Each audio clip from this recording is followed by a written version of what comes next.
उस कार में 3 लोग सवार थे, लेकिन कार में नजर आ रहे थे सिर्फ 2 चेहरे, ड्राइवर और कार का मालिक। ड्राइवर गाड़ी चला रहा था और मालिक पिछली सीट पर बैठा था, लेकिन कार में तीसरा शख्स कहां छिपा था, यह गहरा राज था। और राज तब खुला जब उस कार के मालिक का बीच सड़क से हो गया अपहरण। और जब अपहरण का राज खुला तो सामने आई एक ड्राइवर की साजिश की ऐसी कहानी जिसने सारे शहर में फैला दी सनसनी। सड़क पर दौड़ रही थी गाड़ी, डिग्गी से निकला बदमाश, चलती कार में सनसनीखेज अपहरण।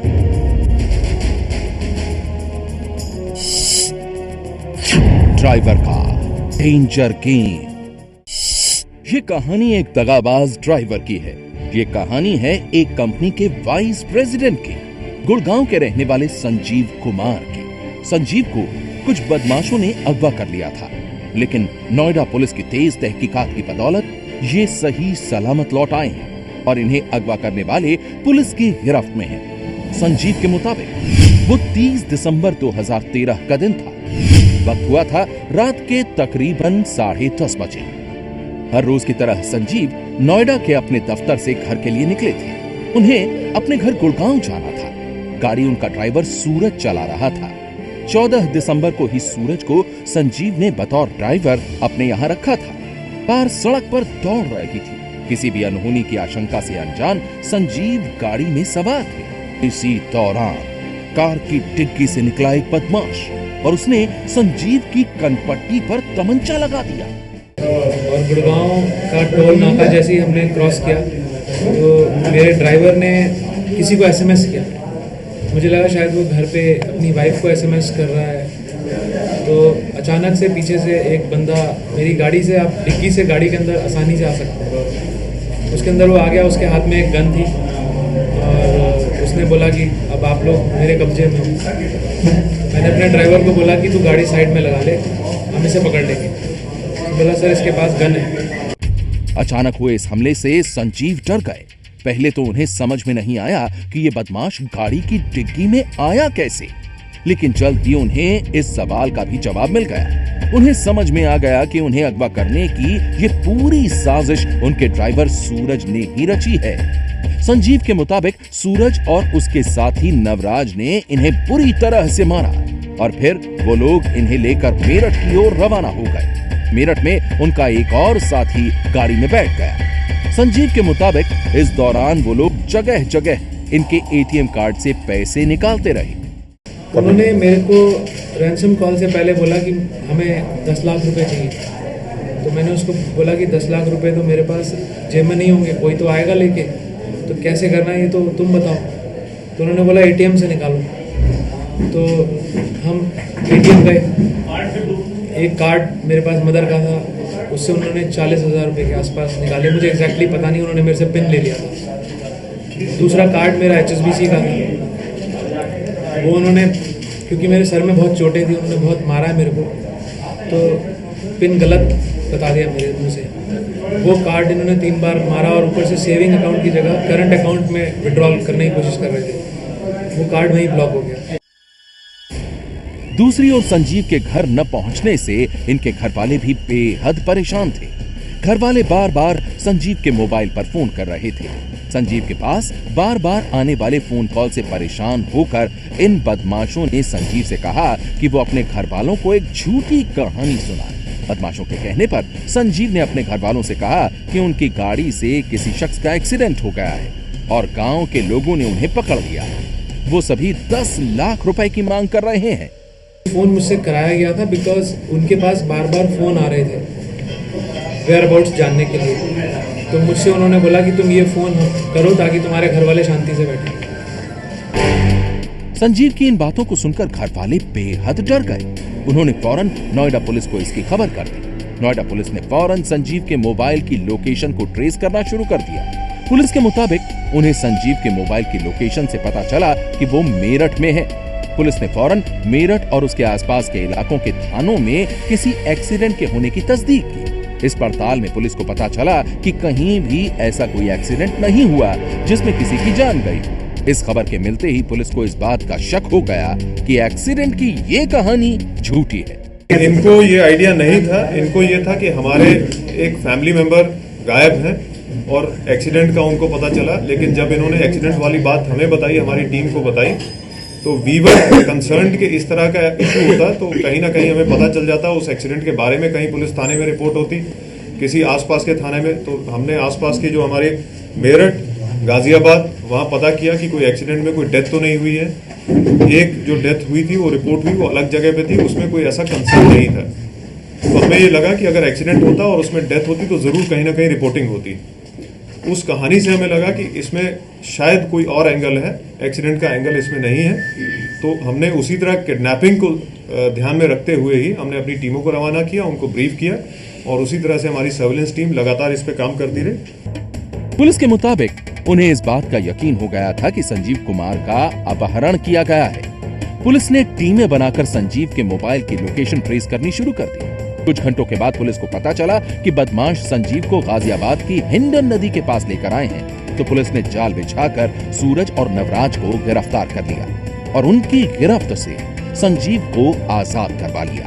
इनके लोकेशंस ली गई और लोकेशन के बाद शुरुआत में मेरठ में लोकेशन आई और फिर हमारी सारी टीमों ने जीरो इन करना शुरू किया और इनको फाइनली हमने लगभग रात में 6 बजे के आसपास शाम को इनको रिकवर किया हमने सेक्टर 70 हिंडन नदी के पुल के पास, जहां कार इनकी खड़ी थी। 2 टीम्स हमारी वहां पे पहुंची। वहां जितने भी बदमाश थे उनको ओवरपार किया गया। 2 बदमाश उस गाड़ी में थे, थर्ड ये जो हमारे विक्टिम ये उस गाड़ी में थे। वहाँ गाड़ी रिकवर हुई, गाड़ी से कुछ कैश बरामद हुआ, इनके इलीगल वेपन्स बरामद हुए, 2 नकली पिस्टल बरामद हुए और प्लस इनकी गाड़ी और जो एटीएम से पैसा उन्होंने विड्रॉ किया था वो सब चीजें वहाँ गाड़ी में से रिकवर की गई। पुलिस ने संजीव के साथ उनकी गाड़ी और बदमाशों के कब्जे से उनके एटीएम कार्ड और तकरीबन 35,000 रुपए भी बरामद कर लिए हैं। संजीव और उनकी पत्नी का कहना है कि नोएडा पुलिस की इस मुस्तैदी से उन्हें नए साल में नई जिंदगी मिली है। फ्रैक्शन ऑफ सेकंड की पुलिस ने पूरी चीज कंट्रोल कर ली और मुझे बाद में पता लगा कुछ लोग जिनको मैंने रास्ते में देखा था जब मैं इधर उधर घूम रहा था, पुलिस मुझे ट्रैक कर रही थी, वो लोग मुझे यहाँ मिले। लेकिन पुलिस सिर्फ इस चीज़ के ऊपर ध्यान दे रही थी कि मेरी सेफ्टी पूरी रहे, क्योंकि अगर वो अचानक से हमला हो जाता तो शायद वो मुझे मार देते। I just want to thank them. That's it. आज मेरे साथ हैं सिर्फ नोएडा पुलिस की वजह से। संजीव कुमार ने अपने पुराने ड्राइवर के कहने पर सूरज को नौकरी पर रखा था। उनके पास उसके घर का पता तो था, लेकिन उन्होंने उसका पुलिस वेरिफिकेशन नहीं करवाया था। उनकी यह गलती उन्हें बहुत महंगी पड़ सकती थी, लेकिन नोएडा पुलिस की बदौलत वो अपने परिवार के साथ सही सलामत खुश है। सनसनी के लिए नोएडा से बलराम पांडे की रिपोर्ट। वो नए साल के इंतजार में थी, वो नई खुशियों के सपने देख रही थी, लेकिन इससे पहले कि नए साल की शुरुआत होती उस महिला का अचानक हो गया कत्ल। लेकिन क्यों?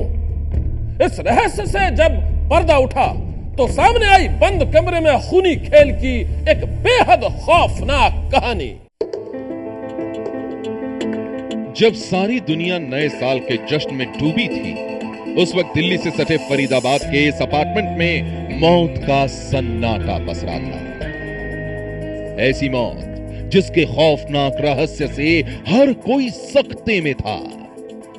लेकिन उस रहस्य से जब पर्दा उठा तो सामने आई बंद कमरे में एक औरत के कत्ल और उसके पति की ऐसी कहानी कि सुनकर आप भी सन्न रह जाएंगे। बंद कमरे में पत्नी का कत्ल, कत्ल के बाद लापता हुआ पति, आधी रात का खूनी रहस्य।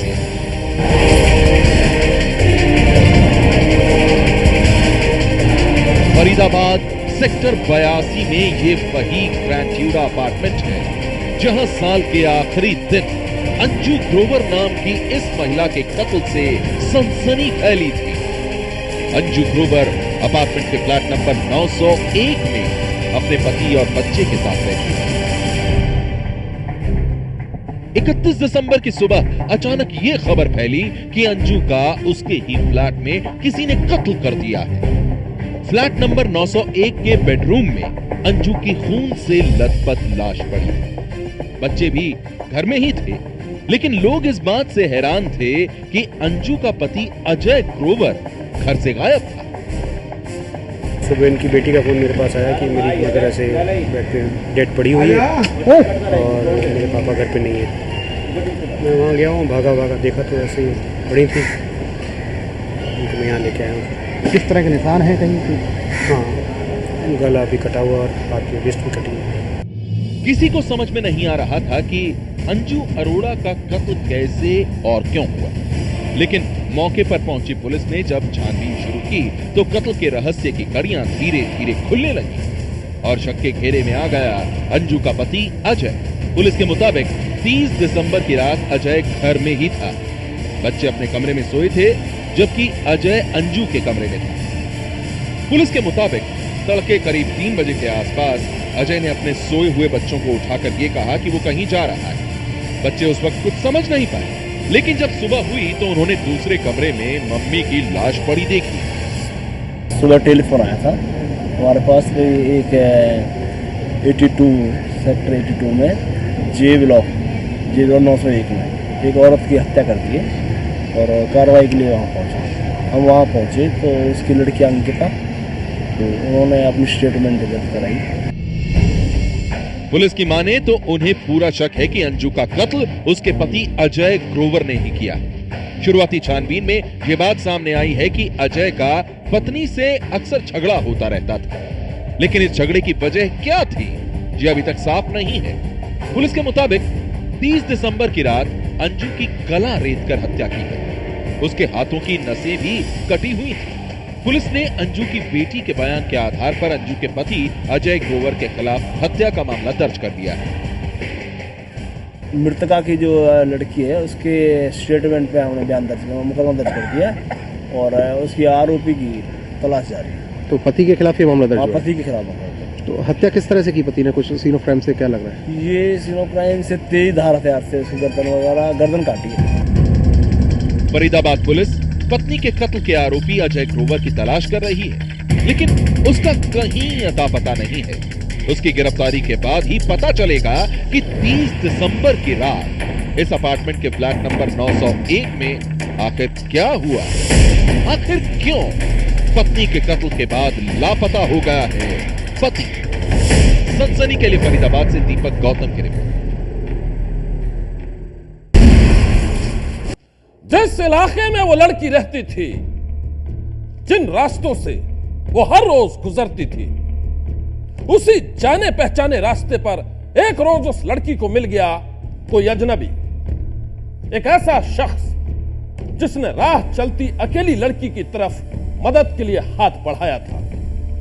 लड़की ने उस पर भरोसा कर लिया और इसके बाद जो हुआ वो कहानी बेहद डरावनी है, क्योंकि अब वो लड़की खुद सुना रही है अपनी खौफनाक आप बीती। सड़क पर खराब हो गई साइकिल, लड़की ने मांगी मदद और फिर मदद के नाम पर दरिंदों ने किया गैंग रेप। रामपुर की रहने वाली इस लड़की के साथ मदद के नाम पर जो कुछ हुआ है उसकी कहानी बेहद ही डरावनी है। ये लड़की सदमे में है। इसके साथ कुछ दरिंदों ने किया है गैंग रेप। इसके मुताबिक हर दिन की तरह मंगलवार की सुबह ये अपने घर से ट्यूशन के लिए साइकिल से निकली थी, लेकिन अचानक रास्ते में साइकिल खराब हो गई। इसे किसी की मदद की जरूरत थी और मदद के लिए दान सिंह नाम के एक शख्स ने इसकी तरफ हाथ बढ़ाया। लड़की के मुताबिक दान सिंह ने इससे कहा कि ये इसकी मंजिल तक इसे छोड़ देगा। दान सिंह पर इल्जाम है कि वो लड़की को झांसा देकर अपने साथ ले गया, जहां पहले से ही उसके 4 साथी मौजूद थे। लड़की के मुताबिक उन सभी लोगों ने इसके साथ गैंग रेप किया। गैंगरेप की घटना के बाद जब लड़की की हालत बिगड़ी तो आरोपी उसे वहीं छोड़कर फरार हो गए। निकली कोचिंग के लिए 7:30 बजे के बाद मेरे में साइकिल खराब हो गई। वहाँ पे एक लड़का भी खड़ा था, उसने मेरे हाथ से साइकिल ले ली। बोला क्या हो गया? मैंने कहा पंचर हो गया। बोला मैं संभलवा दूंगा और तुम यहीं पर रुको। फिर मैंने दे दी उसे साइकिल। वो साइकिल खड़ी करके और मुझे अपने साथ लेकर कमरे पे ले गया। उसके बाद मैं बैठी, उस 2 लड़के भी थे उस कमरे में। फिर वो भी बाहर आ गए। बाहर जाने के बाद मैं अंदर कमरे में थी। फिर उनके अंदर जाने के बाद उन्होंने इज्जत लूटी। फिर 2 लड़के बाद में भी और भी आए। फिर मेरी हालत बहुत खराब हो गई। फिर मुझे कुछ होश नहीं था। लड़की दर्द से तड़पती रही और सभी बदमाश उसे छोड़कर भाग निकले। किसी को भी उस पर तरस नहीं आया। इसी बीच इलाके के लोगों को लड़की के साथ हुई खौफनाक वारदात का पता चला। जल्द ही ये खबर लड़की के पिता को भी मिली। पिता ने इलाके के लोगों के साथ मिलकर लड़की को अस्पताल पहुंचाया और उसकी आपबीती सुनने के बाद वो एक आरोपी को भी पकड़ने में कामयाब हो गए। इलाके के लोगों ने उस आरोपी को पकड़कर पुलिस के हवाले कर दिया। उनके पास, हमारे गांव के प्रधान के पास फोन पहुंचा, तो हम फोन के साथ ही चले आए। तो उस लड़का को हमने आते ही पकड़ा है। फोन किसका पहुंचा? हाँ, फिर प्रधान पुलिस के हवाले किया है हमने से लड़के के। लड़की की खौफनाक आपबीती सुनने के बाद पुलिस ने दान सिंह और उसके 3 साथियों के खिलाफ मामला दर्ज कर उनकी तलाश शुरू कर दी। दान सिंह अब पुलिस की गिरफ्त में है। इसको ये छात्रा ने एक मुकदमा लिखाया है कल। इसके खिलाफ कल एक रेप का मुकदमा लिखाया गया है और बाद में इसके साथ 3 अज्ञात लोगों को और जोड़ा गया है। कुल मिला के एक गैंग रेप का मामला रजिस्टर्ड हुआ है। दान सिंह यादव को कल रात में पकड़ लिया गया है, उसकी गिरफ्तारी हो गई। पुलिस सरगर्मी से बाकी के आरोपियों की तलाश कर रही है। पुलिस का दावा है कि वो जल्द ही सभी को गिरफ्तार कर लेगी। सनसनी के लिए रामपुर से उबैदुर रहमान की रिपोर्ट। पहली बार जब वो मिला तो शराफत से पेश आया। दूसरी बार जब वो मिला तो उसने दोस्ती का हाथ बढ़ाया। और आखिरी बार जब वो मिला तो वो बन गया शैतान।